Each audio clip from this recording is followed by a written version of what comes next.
What's up, everybody? Welcome back to another episode of Punk Rock Radar. Today, we are doing Mest album tiers. We're going to hit the 7 studio albums. And because there's only 7, we're doing a maximum of 1 S tier and a maximum of 2 in every other tier. And I'm joined today from dyingscene.com, rockfreaks.net by Karina. How are you doing today, Karina? Well, I'm good. It's about to be Christmas. That means that New Year's is around the corner. That means a new year. So everything's good on my end. Yeah, and if you can't tell, Karina's a little under the weather, but gonna soldier through it with us today. I think this will be a pretty quick video. We've only got 7 albums to do, like we said.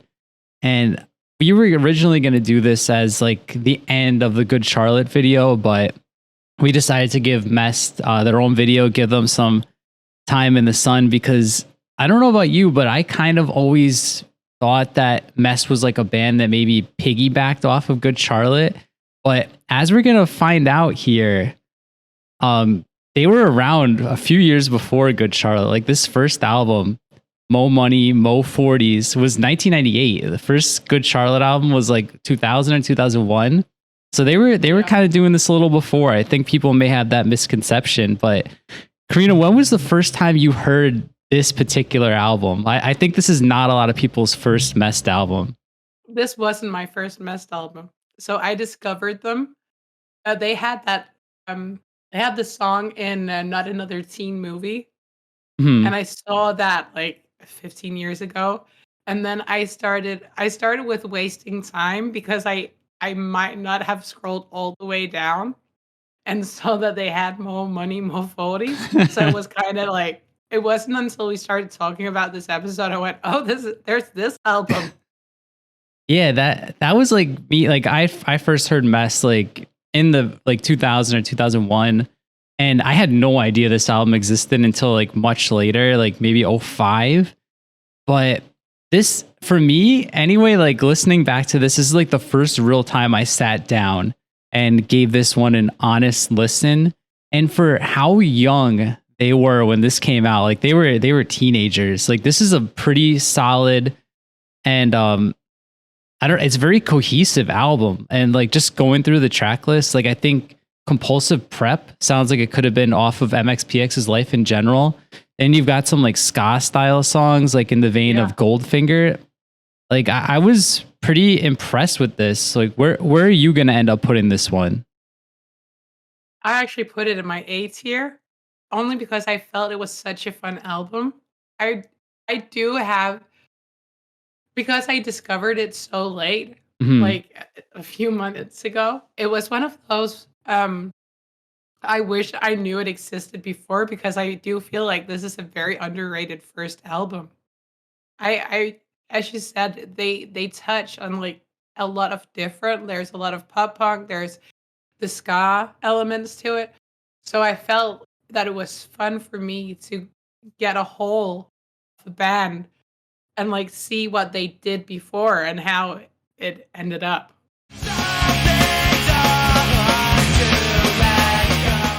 Damn, so you went A. So you could see I went C, and I think like it could have been higher. Like I was definitely playing around with B. But it's just I think part of it is that I didn't hear it for so long. I didn't get an attachment to the songs. And I think like some of the charm that comes from the first record comes from like when you heard it. So I feel a little bad about putting it in the C tier, but there's just a couple albums that I just kind of vibe with a little bit more and that I have like a lot of memories with. And the first one being Wasting Time here. You said it was your first album with the band. This is the first one I heard too. And I feel like I saw them opening for Goldfinger or Good Charlotte, and I picked this up at one of the shows back then. But if you want to take us into it, since it was your first album with them, what do you think of this one?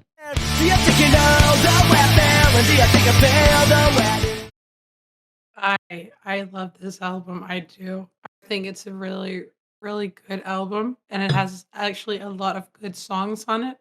Um, the opener is not my favorite song to open with, but I mean, everybody has their own personal taste. I just think it's a song that could have been left without, honestly. But it's still in my A tier, so There we go. Not all bad. Yeah, I'm right there with you with the A tier. I think like I kind of like the opener, but I can see what you're saying there. But for me, like the first 6 songs are all bangers on it. Mhm. I played around with putting this in my S tier, but I think like there's the only thing that holds it back is that the back half it kind of slumps a little bit. Like I think Richard Marxism's a good song. I've always liked the Greyhound Bus hidden track on this, but other than those two, like it's a little bit of filler on the back end. Hotel Room is my personal favorite song on this album, but Slow Motion, this version is another really good track. So I'm gonna stick with you. I'm gonna go A on this one here. But my S tier album is up next. Is gonna be Destination Unknown. And Karina, for my money, like this is one of like the top 10 albums of this kind of like MTV pop punk explosion era. And I feel like a lot of people don't put it there, but there's not really a single bad song on this album. Like Yesterday, Cadillac is a classic. Without You, It's Over. And then this version of Drawing Board is probably my favorite Mest song. So this is going to be my S album. This is the one I listen to most. Where are you putting Destination Unknown? I spent days and nights in my bedroom. It's my S tier too. But as you said, it's like it's an album that's so full of there's not one weak song on it, honestly. Hmm. And it holds the whole way through and you don't get bored. It's one of those you can put it on and you have these fun memories connected to it. And yeah, so I love that album. Yeah. But it's also again, Mest is an underrated band. We're I don't know if they're still together. Oh wait, no, we spoke about this. They are still together. And this album is really underrated. It's so good. Yeah, I want to tell this story here too, because right around the time this album came out, I had seen them, they were touring like crazy. And like I said, most of the time I was seeing them with Goldfinger or Good Charlotte or Alistair, bands like that. But Lewis actually saw them. I don't know when this was, but he saw them with Buster Rhymes. He was going to come on the show just to tell that story. I wish I had more pieces of it, but I wanted to just throw it out there. Like we saw them with Social D before. They seem to just hop on these random ass tours, but I just wanted to share that Lewis did see Mest with Buster Rhymes. I think that's hilarious. But I'll have to question him about that next time. yeah, for like what was he doing at a Buster Rhymes show to begin with is my question. Yeah. But actually it's funny you mentioned that you saw them like with Goldfinger and Good Charlotte because they actually did a song for 9/11 after that happened. Good Charlotte and Mest and John Fieldman. And that's actually a really good song too. yeah, The Innocent, right? Yeah, Yeah. I remember that. It was like I think it was free, if I remember correctly. It was like a free download. But yeah, that is a good track. There's a lot of pop punk bands from the era on that one. And Benji's on a track on this one too, Jaded. No. We're gonna hit the 2003 self-titled album, and this is one, Karina, I was a little disappointed when this came out. I felt like it wasn't as pop punk forward as the last two. It kind of has a lot of that John Feldman gloss to it, a little bit of like a mid-tempo style album. But the last few weeks, this is probably the one I spent the most time with, like, because I may have discarded it a little too early when it came out, but I think Rooftops is a really good song. 2,000 Miles is a good song. And Paradise, like before the bonus track stuff starts, I think Paradise is a really good song. So I'm going to slot this one in my B tier for now, self-titled. Where are you putting this one? Oh, it's in my B tier too. But that's because I really like Shell a Few and Lost Broken and Confused. I think they're really good numbers. But I also think that because they changed, like the sound changed as it did, it also just made you notice them in a different light because we were all coming off that pop punk high when this one was released, right? What Mhm. year was that? Yeah, no, it was just starting. So somewhere they were trying to like it felt like they were trying to distance themselves from the label and show that they just weren't another pop punk band. Yeah, I could Did it definitely hear work? that. Did it Yeah. work? Mm. Yeah, it's definitely it's the most accessible album for sure. Like I think they were showing they could be like just like a mainstream band in general. There's some like just absolute radio songs on there. Heartbreak, a fake smile, and 2,000 miles. So we're at this point now where I think this is the most polarizing Mest album. I want to hear your thoughts on this one first before I get into it, just because I'm not sure. Like I know some people love this album. I know some people hate it. Where do you fall in Photographs? I hate it. There's not one song that I remember from that album. It's such a it is not memorable in any way. This was like half-assing a school assignment and then just going up and being like, "We tried our best, but we weren't funny." Kiss me. So So it's definitely in my D tier. Uh, it's just ugh. all right. And people who like this album, they should probably stop liking that album. They I, have much better albums, guys. I think so. This is like peak MySpace era, right? And I think Mhm. a lot of this album just screams MySpace.com. The album art, like "Kiss Me, Kill Me," is I feel like that was on a lot of people's page where you are able to have an MP3 on your MySpace page. But I'm with you. Like this is without a doubt my least favorite Mest album. It's geared a lot towards that slower pop punk. I don't want to throw emo out there, but that's really what I get from this. Just not a lot at all to get the blood pumping. This past week is the most I've ever listened to this album, and I was skipping every song on it. It's just not for me at all. So I'm right with you. I'm gonna go D. So after Photographs, we've got a very long wait. This is 2014 and it may be 2013. I'm not sure exactly when this came out, but either way, it was like 8-9 years. And then we get Not What You Expected. And I think that the album title is pretty accurate because I've heard this a dozen times now and I'm still not sure what I'm getting, what I expected. I don't hate this one, but this to me, it feels more like a debut album than their debut. It's disjointed in spots. Like there's some like easy chord chugs and double bass, and then they're like mixing in the old style on there too. It just doesn't really mesh well in some spots for me anyway. But I do enjoy like some of these songs. I think Almost is good. I think Radio is a decent opener. So I'm gonna go C on this one. And I had it in D at first because I remember that I didn't really like it when it came out, but listening back, like it's definitely superior to Photographs. So I'm gonna put it in C. Where are you putting it? I almost had it all right. Well, it's in C too. And I'll just agree with you. It feels yeah, disjointed and a bit mismatched. I think what I did, like just putting it on shuffle, was the right way because when I went back and listened to it, like, you know, song by song, it just felt out of place and out of character. Like Mhm. it, but I do think that this is the point where everybody from the band had like left and now he had brought in new people. Yeah. So in some ways, it did feel like a totally new band, and they were trying to work out those steps, and that's why, yeah, it had to be a fair C.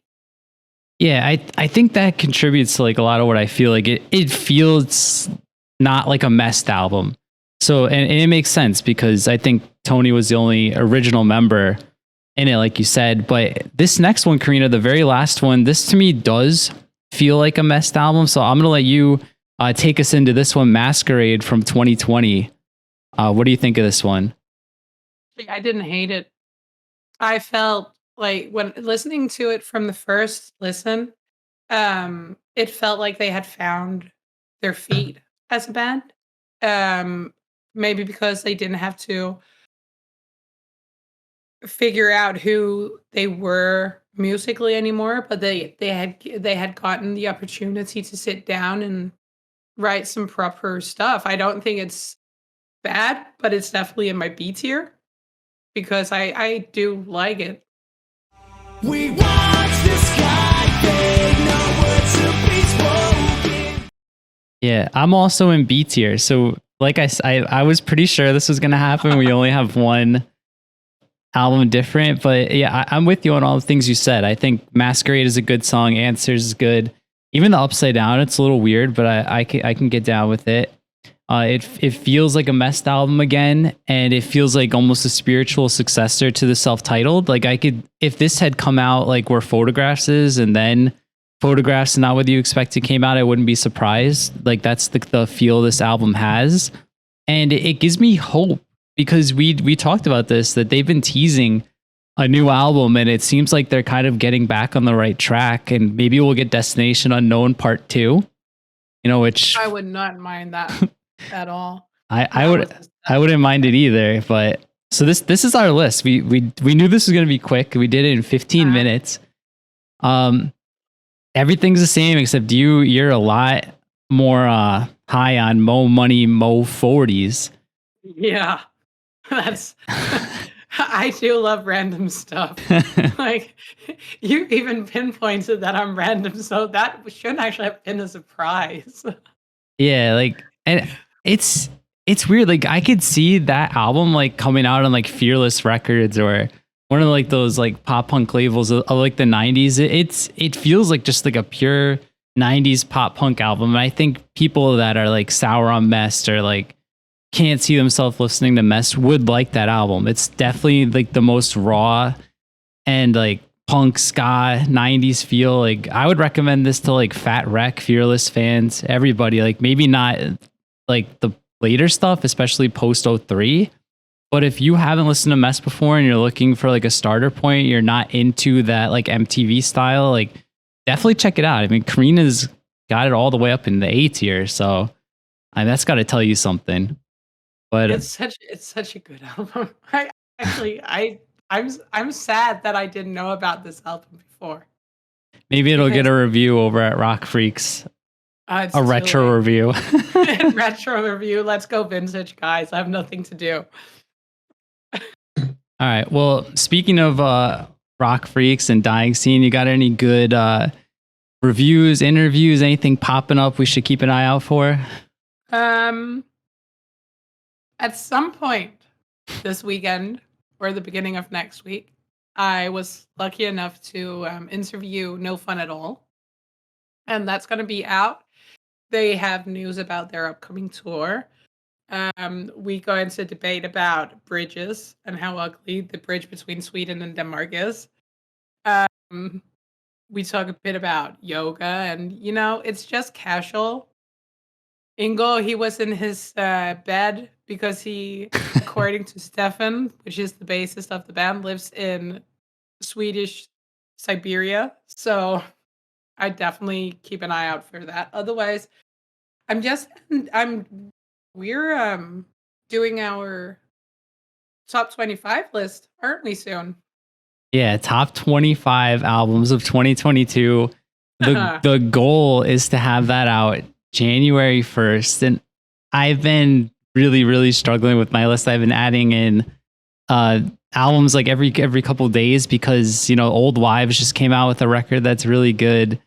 There's still some good stuff coming out this year, so I'm not sure how that's going to shake out, but I think I have my top 5 ready to go, locked in for the first. So I don't know, like if we're going to be 50 albums, it might be a couple episodes, so we'll see how that shakes out. But before that, we have our ska band draft that should be out on Christmas Day. If everything goes according to plan, we're going to have 5 people. It's going to be the biggest, longest episode we've ever had. So make sure you keep an eye out for that.